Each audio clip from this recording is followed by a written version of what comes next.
Hi. All right. I am really, really, really impressed. I know I wasn't actually here and I didn't record it, so it's not like I can look later.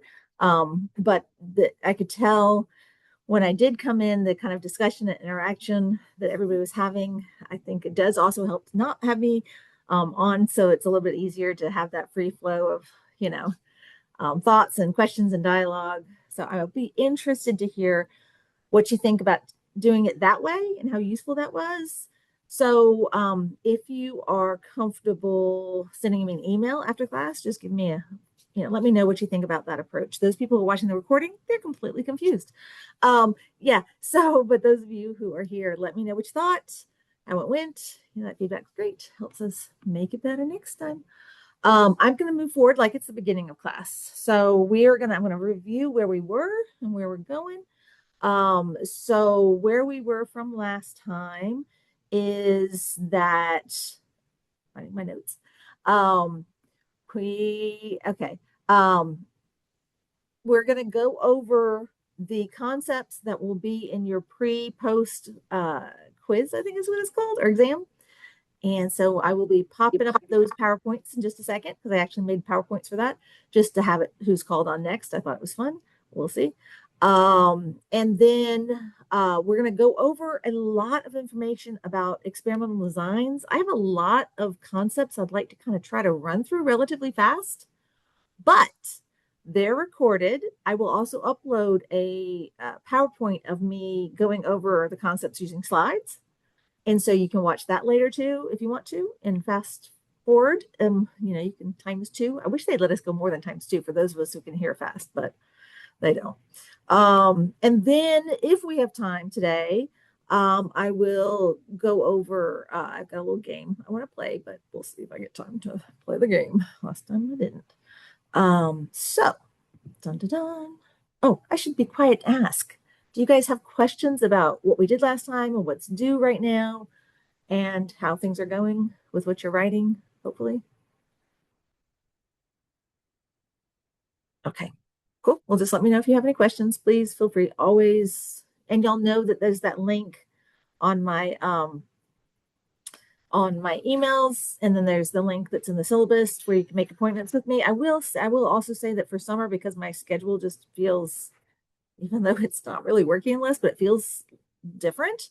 So if you make an appointment with me, I'm nervous I won't see it or I'll forget about it, especially if I'm off doing something with family, that pops up.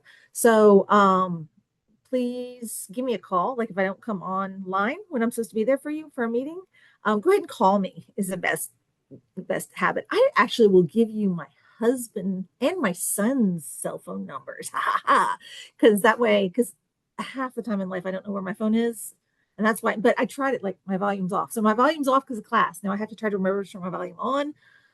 Might be a day before that kind of happens or longer. And then, like I said, half the time I don't know where my phone is, but hopefully the volume's on and I'll hear it when you call. But I'll give you, go ahead and text my husband. Don't call. Well, you can call him. If he can't answer, he won't answer. But yeah, because then they'll track me down or be with me and they'll get me on where I'm supposed to be. Anyway, yes, I just recorded all of that. I should be more careful of curate my image better, right? Whatever. We're all people. I'd rather just be that. Speaking of which, I oh yeah, think Lindsay, your image is you can see my curated. little my screensaver, can't you? Can y'all see the screensaver? I'm looking at a PDF, I think. Sorry, that's less fun. Okay, I thought you could see the screensaver, but so you can't, and that's fine. Maybe in a minute I'll make it to where you can see my screensaver because it's cute. Also, I Um, think your image is very just human. So I think it's appreciated. Thank you. I appreciate that. Yeah, it's we teach the way we like to learn often, So and treat people the way hopefully we'd like to be treated. I think Okay. that's a powerful way to restate the golden rule. Yeah, it's a good way. Yeah. Okay, so this could be quick and let us know what you think. Again, don't be afraid to be wrong, because being wrong means you're trying and trying is good. So actually I am gonna do this a little bit smaller so I can see you guys too. Sorry, hold on one second. I don't know if that messes up entirely for you, but I just want to be able to see y'all better. Um think I'm almost there. Many things on my slides. And you still can't see what I've got? Like the cute slide behind us? Oh, just the slides. All right, cool. Okay, this is week 2. Again, open up your pre-post if you haven't already done so. And I'm just gonna, even though it's not showing, I'm gonna go through like this. Just tell me if you can't see them. So first concept to go over. It's Moon. See, I don't even have to decide who I'm calling her. Moon, can you tell us what we mean by descriptive research? Just a sentence or two. That's all we need.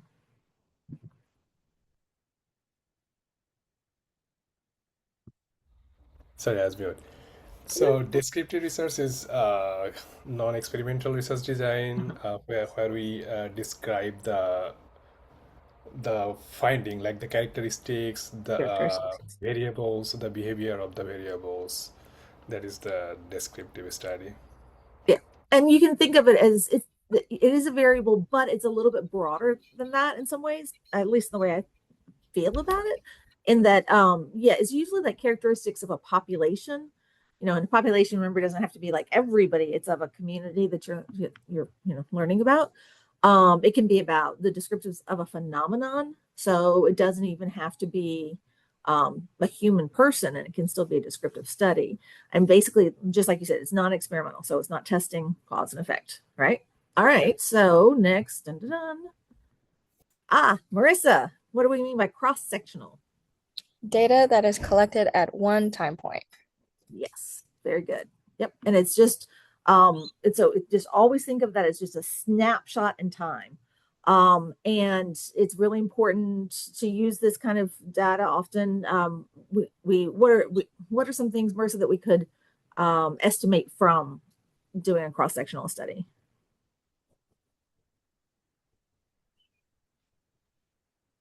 And it can, Yeah, we could do something like current perceptions of the dietary guidelines in the United States.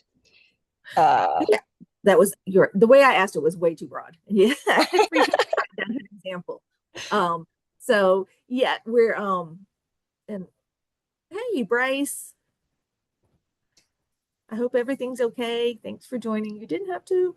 We're just going over. You'll see later. We actually started with everybody working together for about an hour. It was a little over an hour without me. Going over their research designs and as a group really polishing them and bringing them together and making them better. And then at the end of today, you're going to record your research design presentation as opposed to giving your research design presentation. Although I could have you do it live, but no, I won't.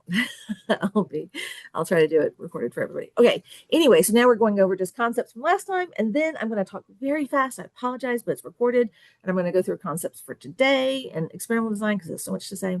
And all I wanted to say about cross-sectional, in addition to what Marissa just said, because it was perfect, it's a snapshot in time, is that we can use it for estimating prevalence. I guess is what I'm looking for in terms of. So we can't use it for cause and effect. Again, is maybe even a better way to say what can we not do with it. So you cannot officially say from a cross-sectional study what caused what, but you can look at associations and you can say something is associated with something, right? And even when it's something that we're so like, of course that's associated. So you'd like the smoking and lung cancer, right? You could do a cross-sectional study, but that's not really telling you the causality of it. And sometimes we can be wrong when we go with what just makes most sense. So we always, as researchers, want to be to not go in with an agenda, which is hard. So the other thing about cross-sectional, to help you think about how much it cannot be associated or can be associated. So if you have a huge section and you're looking at diet, and let's go diet and weight, since that's an easy one that has been done a lot of research in cross-sectional. If you find that those people who have the highest weight, unhealthy weight specifically, have the highest adults who have the highest unhealthy weight levels that's associated with having a very low calorie diet. Talk to me about what could be the causality there. Nutrition value. So maybe they're having a low, tell me what you mean by nutrition value. I That's guess another I'm just thinking like calorie I guess calorie dense versus nutrient dense food is where my mind goes, like the nutrient Okay. quality. But that's kind of, I see that that's not exactly what you're saying. But you could, so what you're saying is that, Like I mean, it's empty still calories constant. was kind of where my mind went. Okay, so they're still having the fewest calories, but they're unhealthy calories. But does that still explain the higher weight? Because I mean, does a calorie is a calorie? Yeah, I mean, like poor Question. diet quality. I'm just thinking higher saturated fat content, maybe empty calories, like oils But and things that maybe wouldn't okay. add as many calories, but would. Well, the calories are we know the calories would be set. You'd have to go that little step further. So in your theory, I'm Yeah. not saying yeah, your theory would be more like, so your theory is a calorie would not be a calorie, and that if you're eating unhealthy foods, and I think to make this kind of make more plausible, I guess, is that you could say, well, you're nutrient deficient, and so some of our nutritional, nutrients that you're not getting enough of, vitamins and minerals, or in the case of type of oil, that could affect metabolism, than those people who have. I'm just trying to get it to us something that's No, like I easier. see where you're going. I've Yeah, learned in our little breakout session that my mind kind of, I have trouble condensing the research idea, I think, in this very broad aspect, but everyone here today has helped me really navigate that in a new yeah, way. And this was actually excellent. so helpful. So thank you. Yeah, excellent, cool. And it's all about the way we think, and expanding the way we think and thinking things in new ways. I love research. It's so fun. It really is just life. Research is life to me. It's asking questions, being curious. Anyway, so in terms of all the different causes that could be going on with the lowest calories with people with the highest unhealthy weight, a theory could be that they are eating empty calorie foods, low nutrient dense foods, and so they have some deficiencies that could be related. I'm just building on it. That could be related to metabolism, that would then be slowing down metabolic functions. So then when they have calories, kind of gets into that thrifty gene, right? That they hold on more effectively and will not lose weight, whereas somebody else would lose weight. That's a possibility, right? What are some other possibilities? Anybody else? Just as a fun thought process. What some other things could be going I'm on? This is thinking fun. genetic Maybe. impact, just like Genetic. someone's genetics. Okay. So, and I think you're moving toward that same idea that they would have a lower, and that in this case, it's not about the foods creating this metabolic slowdown, but that they genetically need fewer calories. And so Yeah. even at that, so somebody who's at 800 calories, that they still will gain weight. And that's actually, I'll use me, you can always ask me anything. And I'm actually really fascinating. I think my family and myself, we're really interesting weight storylines to make you think twice about things. It definitely has helped me as a researcher. We don't want to use case studies to come up with causality, but we can use case studies and personal experiences to help us think about research questions. And so, yes, for me, I don't have time to go into the whole thing, but I've been able to very, very, very personally see that for my son, who's tall, big, huge, and his claim to fame, he says twice his weight makes him twice as high above the top of the weight growth chart as it is wide all the way throughout his entire life. At 2.5 months, he was 18 pounds. That's nursing, 18 pounds. Those of you who have small babies, he was a big boy. So like 8'11" when he was born.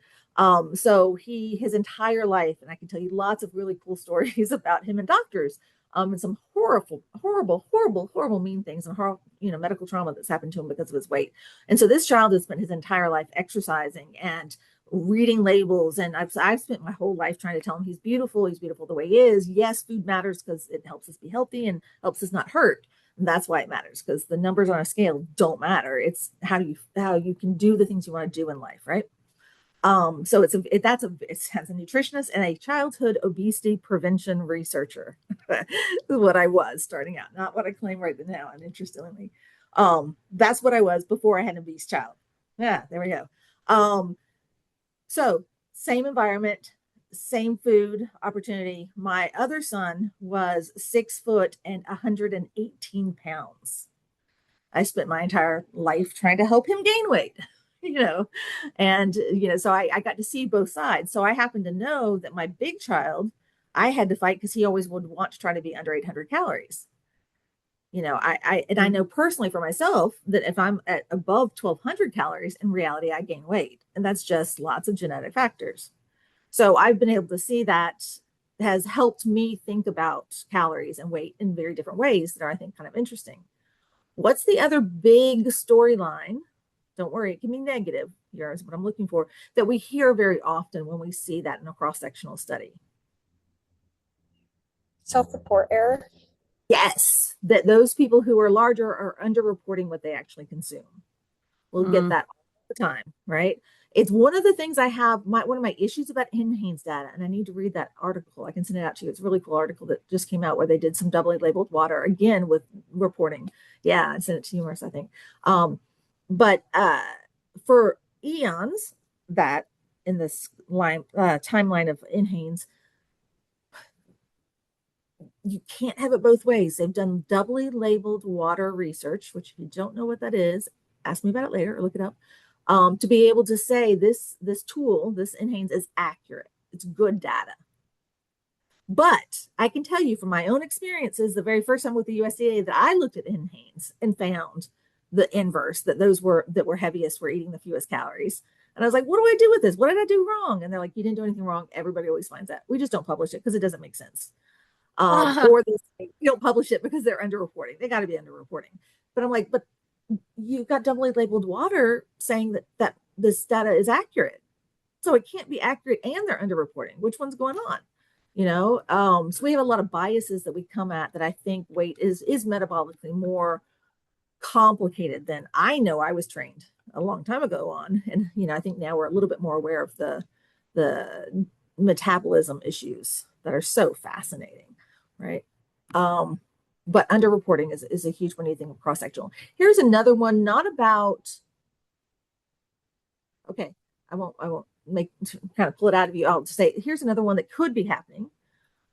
Say that those overweight individuals had been eating excessively, beyond their caloric needs for eons, and then a lot of them just watched some special on TV or went to their doctors or whatever it is. And so they just started to diet.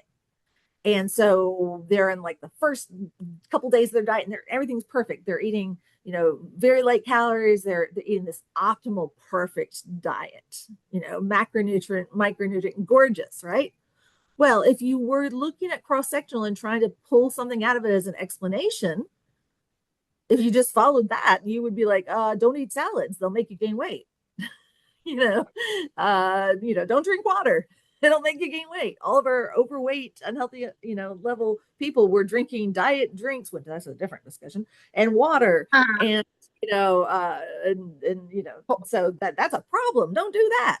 So that's why we don't do cross-sectional for causality, because there's so many things that can be going wrong with what we're making. So yes, you can look at assumptions, but you have to fight that urge to try to take that assumption to a message that you can tell people what to do with it. Anyway, what were you going to say, Ricky? I know that was nothing. I didn't. Again, I apologize. I didn't realize I wasn't muted, and I love it. I love it. Cackling at your delivery. I I didn't realize I would have a mic on. I was looking up the double water kind of study and just them not publishing. That's wild and accurate. That I've been told that over and over, which was really sad when I was with the USDA. It's very sad. Marissa, while I'm doing this, because you just got called on, so you won't get called on for a second. Can you pick up the reference that I'd sent out for that recent one? Yeah. For the 2025 on the doubly labeled, estimation, just because it's a cool article. Yeah. Yeah, and I know you're not next, so that's good. Rebecca, what do we mean by associational?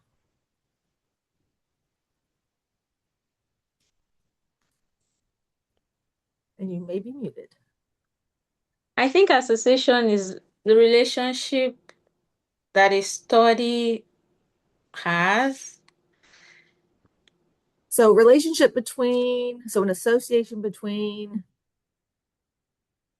at least two different ways. Two different studies or two Not different. different studies. Go smaller. Think smaller. This is a type of study. So if you have an associational study, and you can go back to the examples I just used, we're looking at association between.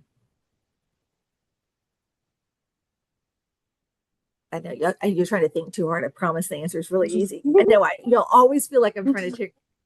Want to toss out the word I'm looking for? Variables. Variables. Exactly. Yep. Thank you. You had to trust that it was going to be really simple. So it's looking at the association between the variables without manipulating them, right? So, and we cannot establish causation. Okay, Ricky, comparative. What do we mean by comparative? These are all of our non-experimental that we're reviewing real quick. My idea would, without my draft at least, I wrote use to compare the different outcomes of at least two or more studies. So it'd have to be, or two or more things. There we go. Because it's usually because I'm talking about a study. So I'm talking about okay. So would it be So comparing two or more? Would it be variables or like different aspects in the study anywhere? So getting closer because it's comparing two or more groups to find differences between groups. Now those how you're creating those groups, those could be by variables. So you would be comparing, again, it's still non-experimental. You can they're basically naturally occurring groups. They're not groups that you put people into, right? They're some variable you're grouping by to look for differences related to some other outcome of interest based on that. Two groups could be, I'll try to stop just asking you for things, but I mean, it can be a million different things. Obviously people have used gender dichotomously for a very long time and grouped lots of things by gender. Just looking at, those, but now I don't think that's Is it always a dichotomous comparative study? Is it always two things or two or more? No, if you have, depending on how many you have, as your independent variable in this case, but it's not an active variable, so it's an attribute. But there can be more than two groups, but depending on how many you have will dictate what kind of analysis you do. So that's remember. Yeah. Okay. So next is, and I could talk forever about all these. This is so bad. Now you're checking eyes because some of it gets really little. Mamoon, observational research design. What do we mean by that? So observational study is also a non-experimental study. The researchers do not manipulate any variables, and they only observe the study and record that. Okay, so yes, it's an observational study that is non-experimental, and we're not assigning an intervention there. So that's what we meant by observational. That's non-experimental. Yeah, that's it. Meg, what do we think about when we talk about correlational research design? This is just examining variables and their relationship without any manipulation from the researchers. Yep, perfect. The only thing I might add in there is that you might be evaluating the strength and the direction of the that relationship. And that's just a matter of what kind of research analysis you're doing and reporting. But yeah, normally in correlational, we'll go ahead and take it to a direction, which is different testing, right? Next is Mamoon. Ooh, went right back to you. Independent, what do we mean? What are independent and what are dependent variables? So the independent variable is the variable that we don't change. I mean, the researchers don't change, and that determine the effect. And the dependent variables, the variables that get changed. I mean, that shows the effect. Right. I'm more comfortable with the terms. Sorry to interrupt, but I'm more comfortable with the terms. The independent variable is what we think causes the change. Right. Yeah. So it could also be the predictor. Something you call it predictor variable, right? It predicts the change.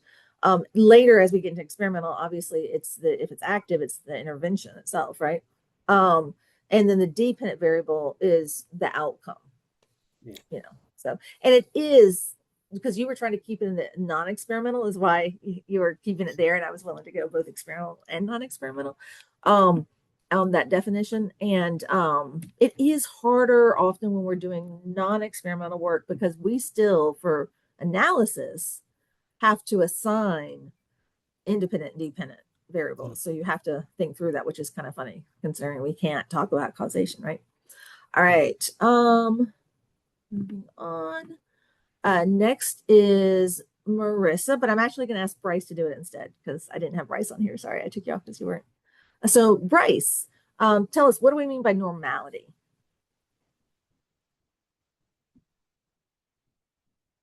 100%, I guess, familiar with. Uh-huh.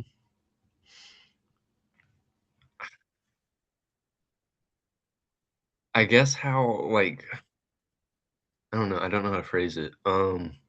It's not How, challenging. I don't know. It's on the tip of my tongue. Like, I have a It's good okay. guess, but Well, guessing I'm is at a good. loss for words. I guess how closely related to, I guess, the mean something would be, That's or an I guess interesting to put it your variables would because be. no, that's an interesting way to think about it. And statistically, that kind of is what's going on because it's that normal distribution. And so you're trying to find out if something does have a normal distribution, which means it follows that bell curve. This really, really matters because normality, and so often people forget to do it or they don't report in their papers. I don't know which, but anytime you do data analysis, first of all, you have to know what kind of variable you have. That affects what you can do for analysis, but you're supposed to check to see if it's normally distributed always. So you want to know if it's normally distributed, because if it's not normally distributed, it means you have to do a different type of statistical test. And I think one of the things that I think is really cool about a normal distribution or normality is that in nature, there are natural bell curves for almost everything, which is so cool. I mean, I love the fact that so much of what happens in nature is mathematical, which is funny because I'm not good with math, but I love that it is. They talk about math as a universal language, and that's because that, like, if you could put all the people in the world theoretically in a line by height from shortest to tallest of adults, it would create a natural bell curve. If you measure rainfall, it will fall into a natural bell curve. It's just really weird when you look at that the things that are in nature follow that normal distribution, that normal curve. So often. I mean, not everything, obviously. Sorry, there's never everything, right? Never absolute. That's, yeah. Anyway, but I think that's really neat to know that that's what normality is about, is how much it's, and y'all all know what I mean by bell curve. Yeah, if not, Google one real quick so you can see. It looks like a bell. You have two ends anyway. But very often they're not exactly there. So, Rebecca, what do we mean by outliers?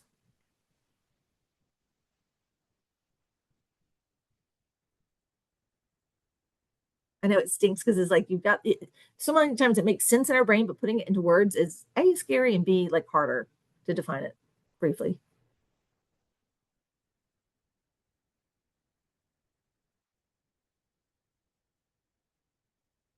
Okay. I will let you throw the ball, the metaphorical ball, to somebody else to answer for you. It's a phone a friend option. Throw it out there. Ask somebody else and say what they think.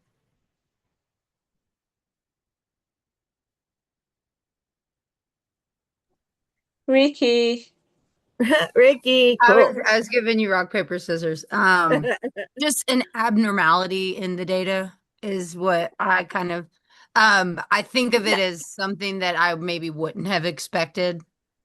Or Okay, would that's is it more of something that we would see from, like we were talking about before, like self-reporting error? Is that more of an outlier, like what's an interesting is error? what you're doing is you're looking for the cause of the outlier as opposed to defining the outlier, if that Oh, makes sense. yeah. So what, because if you get down to just defining what the outlier is, it's going to be a very high or very low value. Oh, So what do you think about it? okay. Yeah. Right? Like, so if you're doing if you're doing income and you've got 100 people, and so if you did the average income, right, you expect it to be pretty reflecting of the what the actual income average would be, right? What happens if you have Bill Gates as one of your 100 people? Yeah. It throws off your data. Yeah, we're gonna look like we're making a lot more money than we're making, right? That's so So funny because I see again my brain thinking in this more logical, like in my head, it makes sense, but I see that I am looking for kind of that cause pause, right? As opposed versus to just what's defining. happening. Yeah. Yeah, yep. And so the statistically, this is where outliers can be, you have to just theoretically, it would be great to have everything a priori designed. So you would all automatically know where you're going to cut off and consider not including people in the data analysis. And they'll usually say like two standard deviations from the mean can be your Mhm. like cutoff points, and you can pick that a priori, so that way you're not making decisions that might not be the best about throwing out data. I for a long time will go back to the diet and the weight discussion as we try to figure that out in life. um the people sometimes will cut out outliers based on plausible, so they'll be like, that's not a plausible response, and so they for so long, I've seen so many people cut out people with very low intakes calorically. And that's, remember, when we're looking at like 24-hour recalls, we should be doing 3 ideally instead of just 1. Although that study does it depends on how large your sample is, and anyway, because it doesn't really help as much as we think. But anyway, then we also usually best practices in doing a 24-hour recall, for instance, because 24-hour recall right now is kind of our gold standard, which is also sad because it doesn't work that well. But is that you ask, is this a normal day? So Mhm. when you look at methods if they're doing 24-hour recalls, it's just kind of nice to hear them say, even though it just should be best practices, that you ask either before or after. I recommend before, because that way you can save time and just go ahead and reschedule. But you ask them, is this a normal intake, or normal day intake? And my issue is that a lot of times it is actually a normal intake. And if you have a whole bunch of people who are consuming 300, 400, 500 calories, for instance, but we always cut off as non-plausible, all of those people gone, or very high. We have some people with very high intakes that we're like, nope, that's not possible. That was a reporting error. Not necessarily, you know? So I'm just saying, think about it, be open-minded, be careful. Don't remove outliers for convenience sake. Have an a priori decision about where you're going to make that cutoff for your data, and then just cut those tails off, because otherwise they will pull the mean toward them, just like Bill Gates did when he made us all rich, right? That was a lot. Okay, so let's go. Meg, how about kurtosis? What is kurtosis? That's actually one of the things I wrote, I don't know, sorry, on No, that's cool. my Thank you. pretest. That's perfect. I love it. Let's see. So Mamoon, I think I haven't heard from you for a while. I just wanted to break up this. I had 3 in the slide by accident. So kurtosis. What's kurtosis? So I think kurtosis is like how peaked or flat the data set is, like on the middle of Very the curve, how high the data set is. very close, but it's actually not the middle that we want to think about. It's about the tails. So it's how thick those tails are. So, because think about it. Okay, let's go to the income, because it's really easy, right? So you've got some people over here who make very, very little. And then as you get up to the average intake, not intake, sorry, I'm so diet oriented. The average income, and then you come over here, and then you've got these outliers who are like Bill Gates. So he's off over here, he got cut off because he was an outlier, we decided, right? But we still, even in that, that you can still have a bell, so you can see that bell shape, but it's not, as you were kind of saying, it's not shaped normally, right? It's a little thicker on one end, maybe flatter, and maybe so it's about how thick this two sides or one side is. It tells you the distribution relative to the normal distribution. So earlier when I said you always have to check for normality in data analysis before you do anything else. Well, we clean the data first, which we could talk about at a different time. I don't think I have that on slide someplace. But then to check for normality, hopefully your brain went, I don't know how to check for it. So the answer is you run in your whatever program you're in, you run for kurtosis, and the next one is skewness. That will skew. We'll talk about in a second. And the number that it gives you, that the computer gives you, I'm not looking behind the magic curtain. It will tell you, and they're just cutoffs. We have cutoffs for if it's this, it's not normally distributed. If it's this, it's fine. It's normally distributed. So it'll be as easy as interpreting it that way.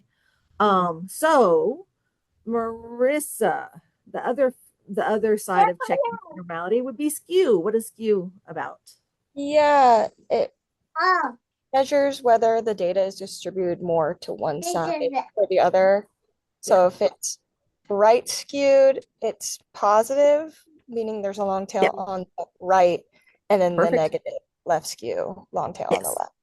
Exactly. So whereas kurtosis was still talking about the tail, kurtosis is about the thickness of the tail. So how many people fell on this side of the income? So you might have you tried to get 100 people, you're hoping they would be just relatively averagely distributed, right? But you find out, oh, whoops, I've got a lot of rich people here. My tail on this side is a lot thicker. So that's going to be the kurtosis.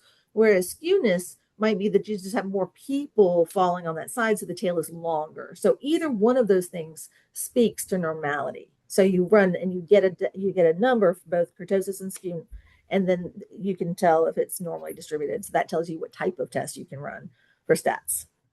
Okay. We're almost done with last week. It went straight back to you. Sorry, Mamoon, but you got this. How about, what does a t-test tell us? What does it mean? I think t-test compares the difference between two mean value or the average value. Yes. And chi-square test assess the difference between two categorical value. Yes. Very well said. So yeah, t-test, it compares the means of two groups to determine if they are different statistically. Right. That does not mean that it's necessarily clinically significant. And that's a difference, right? So you get answers, and just because you may have a t-test would be a p-value of, what do we tend to use for our statistical cutoff? 0.05. Yeah, I love how Marissa, sorry to say it, couldn't hear 0.05, right? Sorry. What happens if you run multiple tests?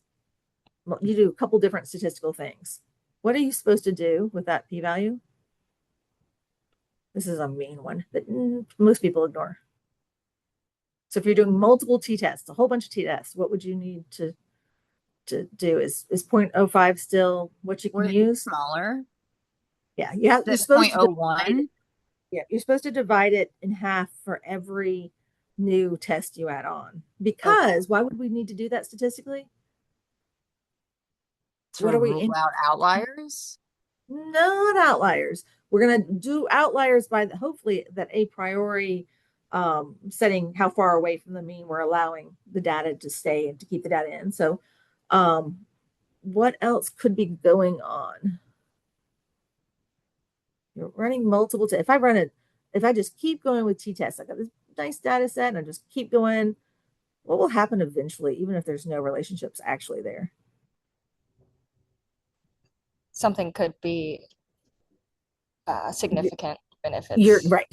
You eventually will find something statistically significant that is not actually there. And that's just because you run the test enough times to where it happened. So theoretically, you're supposed to divide it in half for every additional test you do. Most people don't do that. You read 1,000 articles and only, I don't know how many would do it, but the other thing that we can do to overcome that is doing more advanced statistical analysis. In some ways, that's the way I at least think about the difference between like an ANOVA and a t-test. I know there's other things going on, but as we get to more complex analyses, they take into consideration that effect of the multiple tests. So that way you don't have to worry about it. So sometimes you'll run a more complex test, see that there's an association, and then have to go back and do post hoc, right? Because it's after the fact. Post hoc, you'll do analysis between items to be able to see where the difference actually occurred, is what you'll do. And all that theoretically should be decided before you do your analysis. And yeah, chi-square is my second favorite statistical thing in the world. So weird, but I just love the chi-square for some reason. And I will run chi-square often, even if there's a more complex appropriate test that I'm going to use to determine if something's statistically associated or significance is there. I will still run my chi-square to actually see where it is, because if you check the right little things to where you can see all the numbers in the cells, and then I always have to take a minute to get my brain, to be able to read it correctly. But it will tell you where those differences are, and it gives you quick percentages. So that way, not only do you say in your paper or your presentation that so-and-so was associated, but then you're able to say that, 70% of the people who ate pickles every day were females, right? If you'd already found an association between gender and pickle eating. I try to come up with the strangest analogies or examples. Anyway, the running the chi-square you'd be able to see what percentage of women were in the high pickle consumption group. So it does in chi-square, if you have to have things in categories, so you have to have them in groups. Whenever you are putting things into groups, you lose the ability to statistically see what's going on. You lose power to be able to see what's going on statistically. So that's why most people who love stats kind of look down on chi-square a little bit, but I like it. So anyway, hopefully someday you'll have a preference on your favorite. All right, Ricky, what do we mean by control variables? And you're muted. Are you muted? Yeah, of course, when I am not trying to be muted. So just constants that we have in our research. This is actually something that we talked about a lot today. Marissa helped me kind of reevaluate the constants that I could use. So that was very on point for today. Nice. Excellent. Yeah, because exactly the control variables are held constant. And so it gives us a way statistically to have a better understanding of where the difference really is and what's actually influencing it to make that outcome. What about confounding variables? Me as well. Yeah, sorry. Or I just remember my very first research class, and Dr. B was my research teacher, and he always called these tricksters the confounding. That's just and I think about like old Southern. I'm from Gatlinburg, so I think about those confounding. I just think about grandpas saying things they don't understand. But so things that can be kind of distorted in this study. Yeah, they can mess up how you interpret things entirely, right? How so could that be different than an outlier? Okay, so an outlier are going to be a variable, not a variable, a measurement or a person. You can think about it if you're working with participants. So a person whose value is just really high or really low, so it's going to pull the mean away from where it actually really is. So the outliers are something we want to set where we're going to cut things off, and then cut so they don't mess up understanding what's actually going on. Whereas confounders confounders are actually variables, not just a participant or a person. So they're actually like variable that interacts with both the independent and the dependent variable, and it can bias the results. It really can. Yeah. So you want to think about what could have been a confounding variable. What could have been going on that was actually causing the differences that you saw. There might have been another. I think I wrote. Oh, sorry. I didn't know if I was muted or not. I wrote down could represent false data in our data set. Yeah, it's there's something else going on that's influencing the outcome that you didn't that's not what you were trying to look for in your research. But it's actually the actual cause or part of the cause, and so it's confounding the yeah. Okay, so well, let's say little Marissa, what's a unit of analysis?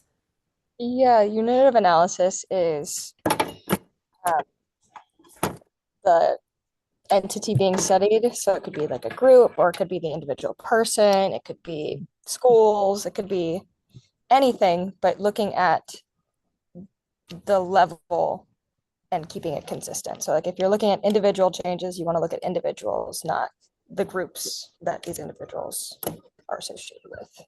Yeah.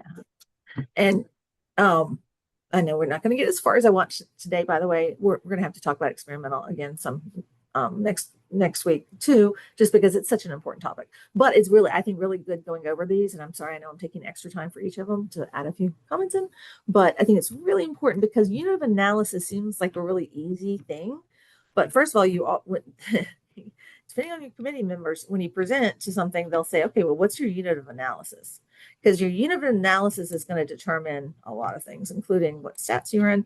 But it can also be kind of a fight in an interesting way. If I do a social marketing campaign, so I'm going to have billboards all over town about breastfeeding, since I was just working with Kamal's work just a minute ago. So I'm going to have these billboards all over town, and I want to see if it changes breastfeeding intention.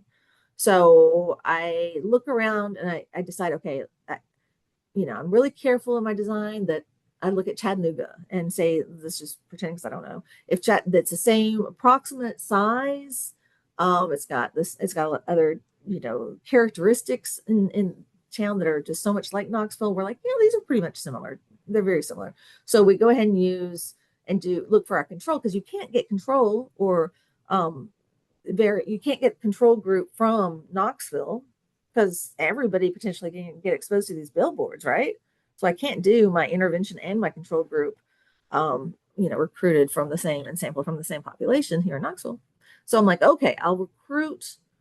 Let's say I got some money. I'm gonna pay 500 people in Knoxville to fill out these surveys, and then I'm gonna pay 500 people in Chattanooga to do it too, the pre and the post, and then Chattanooga wouldn't get the billboards in between, right? What's my unit of analysis? What's my N? N equals what? Knoxville and Chattanooga. So I said we have 500 in Knoxville, we have 500 in Chattanooga. Oh, 1,000. Okay. So, and then you could do a lot of analysis with that probably, right? Your sample size is pretty good. Strictly speaking, however, anybody want to go ahead and give us the argument that's an interesting and true argument? Strictly speaking, you really only have 2 in your sample. And I've run into people who just cannot let that go. In their brains, they understand that the group is the unit of analysis for them, that the sample size is 2, and that's not large enough sample size to basically run anything on. So I don't care if you've got 2,000 people in both cities, you still have a unit of analysis. If the community is a unit of analysis, you only have 2. It's much better than it was 10, 15, 20 years ago. I find statisticians, again, are more flexible about this than a lot of practitioners, or like researchers are in fields that are not stats, because statisticians can actually even give you references for why it's okay to use the full sample size of 1,000 as opposed to 2. What are some things you could do to justify using the people living in the community as your unit of analysis versus the community? This is kind of a hard question. So would it be like analyzing households versus the community as a whole? So I mean, you could theoretically, you're going to have a smaller, again, sample size if you go by household. I don't know if that's going to give us much, because you still have the same argument that you're not justifying why you're using that instead of 2. Yeah. What can we do? Any ideas? This is a hard one, I promise. If we're looking at specific individual changes, Yeah, I'll give you this at least my approach, and talk to somebody else when you get a chance at statistician, get their thoughts. This is a fun one to thought process to go with a lot of people. But what you can do is you can look at your pre-data between the 2 sites, and if you can show statistically that they look the same by all these variables of interest at the beginning, the individuals look the same, then you have a pretty good argument for being able to say, therefore, we moved forward using the individual as a unit of analysis. Because at baseline, these 2 groups look the same. And that makes sense, right? Because if you found Chattanooga was like, you're looking at breastfeeding, and if you found out initially that Chattanooga had like really low levels of breastfeeding and Knoxville had really high levels of breastfeeding, then I would be much less inclined to be looking at the individuals there, right? Because there's already a pretty big difference between these 2 groups. So being able to show that the same is important if you want to be able to have 1,000 as opposed to 2, and you want the 1,000, I promise. For analysis, you need the 1,000. Okay.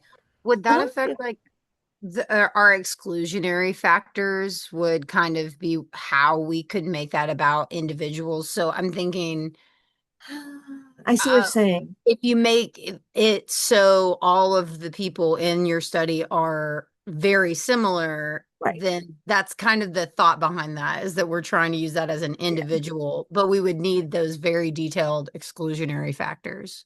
I think that is a way you can go. I get close to kind of feeling like that's manipulating the data, but I don't know. I'd have to think on it a little bit longer. But that's a type of sampling. So we can do a matched sampling. And so you can match by inclusion or exclusion criteria to end up with a population in both cities that look very similar. My concern, and it's not a huge one, so I'd probably be fine with that. But my concern, it's a lot more work, by the way, talking about logistics. Don't do it as part of a PhD. It'd take you forever to get done. But my concern with it is that if the city itself, so if the unit of analysis really should have been city and have an N of 2, you might mask that and then still have differences that weren't related to your intervention, but were actually because of the city. And that's what you're trying to avoid. Mm-hmm. So I don't know. So last one, and it's got Rebecca, but I feel guilty for asking Rebecca to say this one unless you're good, but you're doing something. No, don't put the baby down. I love the baby. That's my favorite part of today. I promise. Sorry. I love you guys too, but it's a baby. So I'm actually going to adjust this just slightly and have Meg go. Sorry, Meg. So what do you think about when somebody says power? I know that it has to be based on, or it can shape the number of people you need for a study. And it's the probability that the hypothesis test will correctly detect the effect. Yes, that's very well said. Yep. It's the probability of detecting a true effect if one exists. Yeah. So what are some things, Marissa, that can increase your power your power? Power increases with what makes you more likely to see it, difference if there actually is a difference? Increased sample size? Yes, definitely. That's the first one I would definitely go for. Is if you have a larger sample size, you're much more likely to see it statistically if it's there. Did we talk about effect? I don't think we did. That's weird. I should have had that as a separate one. I'll have to remember that. So what about effect? What do we mean by effect size?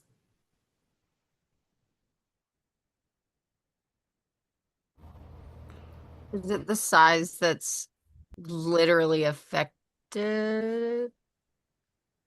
Let's try. Yeah, but I think I'm looking for slightly different words. Mamoon, how would you define it?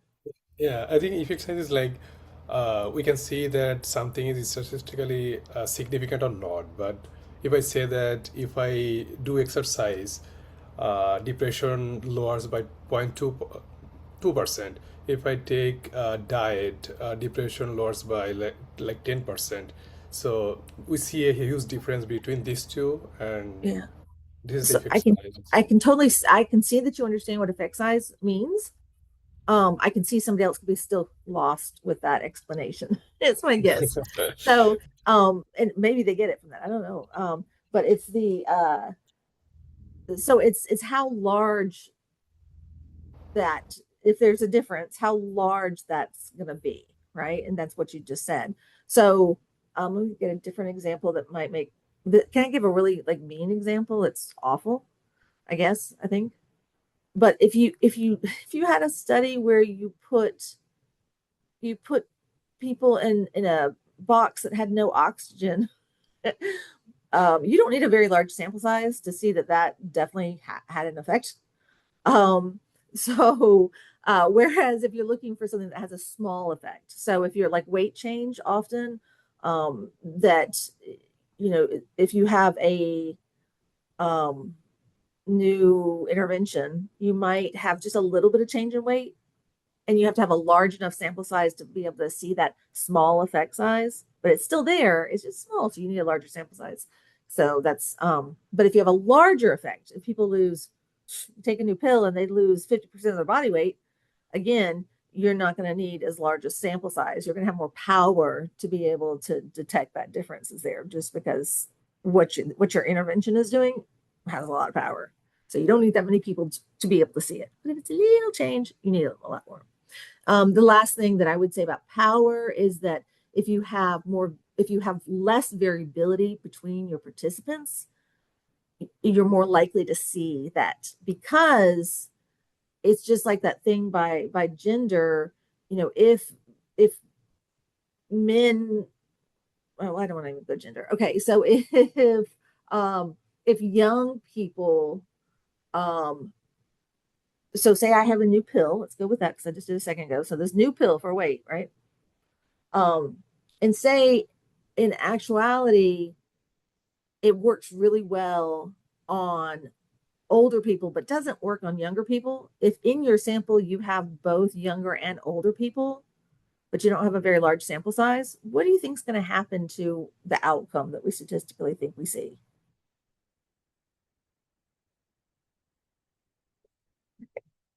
Are we going to be able to see it? We're going to see that our pill worked? No, it's not. It's either going to look like it didn't work, my pill didn't work, or because it washed out, right? Because you had big changes over here, but you had no changes over here, but they're all in the same group. So it just kind of washes out the effect. Or you see just a slight difference and it's not statistically significant, maybe. So what you want at baseline in your group, you want them to be homogenous. You want them to be as similar as possible, and it still be a good research design. Just because if differences within your group, it will make a difference in whether it works, then you either want a large enough sample size to where you can tell, you can have those groups and do it and see, well, okay, in this group it worked, in this group it didn't work, but that means you have to power for that, you know, that smallest level groups that matter, that make a difference. Does that all make sense? All right. Okay, so I'm gonna stop sharing for a minute. And then I'm actually, just because I keep talking about, I cannot minimize while I'm recording. Hold on. Okay, I can still do this, I think. Share screen, share, I got around it. So you should be able to see, can you see my full screen now? Yes. My notes. Yeah. Look at my baby. It's my grandbaby. Aw. So next week, I'm actually driving down this weekend, hopefully to Texas for her birthday. So next Thursday's class, I will actually do from there, and I will have a guest speaker with me because you got to get to meet her. So anyway, I'm gonna stop sharing. But that's my grandbaby. She's so That's adorable. so sweet. How old is she? She will be 2, which is Oh, too fast. But yeah, she's amazing. All she right, is so cutie. she's neat. She's a neat person. I love her so much. Okay, that's other stuff. Let me run through this that you definitely would know, I think, from now. Just to hear fast repeated, okay? important things, trying to get one word, shortest answer. Dependent variable, the outcome. Independent variable causes the change. Active independent variable, vegetable. Active independent variable, it's what we do. So it's us manipulating, right? Us changing in the intervention. Attribute, it's something you can have an attribute independent variable, so it's still the one that's associated with the change. But it's something that we as researchers can't change or assign, but we think it actually causes the outcome. Covariate, we know that it may impact that dependent variable or outcome, but it's not the point of our study. So we're trying to control for it if possible. If somebody says they have a nominal variable, it means that something that they can name.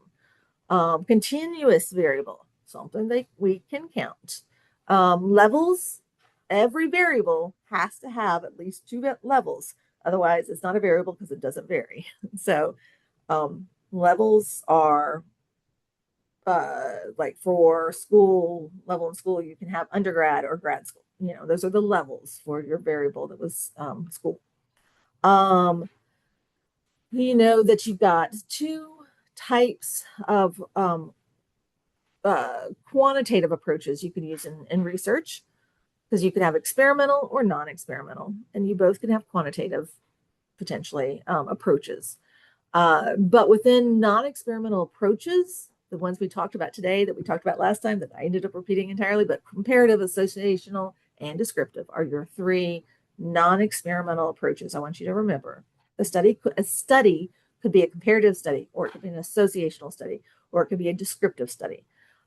If somebody is doing an experimental design, which is what we're supposed to be doing today, but you can have 2 types. So we'll go over, you can have quasi-experimental, or you can have randomized experimental.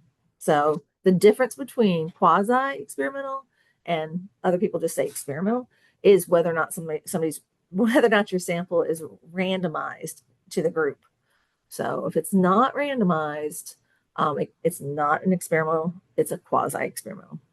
Other difference between the quasi and experimental, a way to think about it is they're both going to have active independent variables, but in the quasi, you're not randomizing your participants to those groups. We'll talk about it more next week and maybe the week after. But the quasi-experimental, you can make it stronger by having a control group, because people can do an experimental design without a control group, but not a very good study if you can do a control group or comparison group. And then also, whenever we can assign, I'm not sure if I said that exactly right. Okay, so I said what we can do to make quasi-study stronger, have a control group, makes quasi stronger. If I didn't say that just then, I repeated myself and got it right. And the second thing is that if you can, as a researcher, to make a quasi-experimental study stronger, is if you can assign the independent active variable. So I don't want you to think that you could have a quasi-experimental study because of other factors that you can't control. But anytime we can assign the active independent variable. So in other words, an example of this is you could have 2 classes in an elementary school that are going to be in the study. So that again gets to the point of, do you have an N of 2? Or is it the 30 that are 30 there in one class and 30 in the other class? It's quasi because you did not assign which class those 2 kids, the kids were in, but you can make it a stronger study if you randomly assign which class gets the experiment, the intervention. So that you can randomly assign. I think I explained that somewhat like mud, but we'll do better next week. But overall, whenever you're thinking about comparing groups, there are 3 types of designs you could be using. So you could be using a randomized experimental design. You could be using a quasi experimental design to compare groups, or you could be doing a comparative where there's no experimental piece. So it's not experimental because no intervention that you're doing, but it's still comparing groups. Statistical analysis that we talked about. Actually, these are the only two I said today. If you're comparing groups in general, two that I would think of off the top of my head to think about whether or not you can do, check normality, t-test and ANOVA. And whereas if you're doing an associational research design, you're more likely going to be doing either like correlations or like multiple regression is what you're probably doing. Okay. So I did not get very far today like I wanted to, but that's fine. It's all gonna be fine. We'll work it out. Although it's a tight semester. So I will post the lectures on the experimental design. And please take a look at those and then we'll go over things at the beginning of class next time with experimental. And the other thing is, because I said I was going to give you 10 minutes, I'm running under 5, but you can take just 5 minutes to present. And since I didn't get to hear about your presentation about your articles, will you go ahead and talk about your article in your presentation as well? And then depending on how interested you want to see, like how somebody's thing turned out, you'll be able to see, I think that we can put these in a discussion group. That might be the best way that you can all see that. So I will put this make a discussion group instead of quiz right now, and then go ahead and just record yourself. And I think you can open up the discussion and hit the record and do it that way. It's either that or you can just record with whatever you want on your computer and then upload the file. All right. Questions about where we are and where we're going? What we're doing next week? All right. Hi, Dr. No. Kobe. Hi. I know I have a presentation that I was supposed to present last week. Oh, we're behind by 2. Okay. Yeah, should I record it too, or You can do that. I'll make a separate one for you to do that. all right? Yeah. And then I might give us a second if somebody will remind me if I forget at the beginning of next class. Let's talk about Rebecca's, as we move forward. Does that work? Okay. That way you still get feedback from the whole class because I want you to get All right. feedback. All All right. right. I'll make those discussion groups. Thank right you. now. Sure, no problem. And was there somebody else who needed me to stay on? I think Meg, but I don't know if you guys I figured that out. emailed. I don't know if you got that, Dr. Colby, but I emailed. I replied to Wendy's email, and I think you're CC'd in. So Okay. Sounds good. Thank you. Thank you. Well, Thank drive you. safe. Yes, thank you. I will. And please, if you think of it, send me an email and let me know what you thought about that Yeah. approach. Y'all working together and then me coming in. I just need to get faster at what I'm going over. Yeah. that was. I really liked that. I'll say that right Okay. now. I thought it was really fun. I did. to hear I really everyone's- did too. Yeah. Oh, that's excellent. Yeah. I that's felt fun. like being in a classroom in kind of a way, which is strange on a virtual. Maybe it's because our group is small, but I enjoyed that a lot. Excellent. That's good to know. Cool. Yeah. Cool. All right. Thank you. Thank you guys. See you later. Yeah.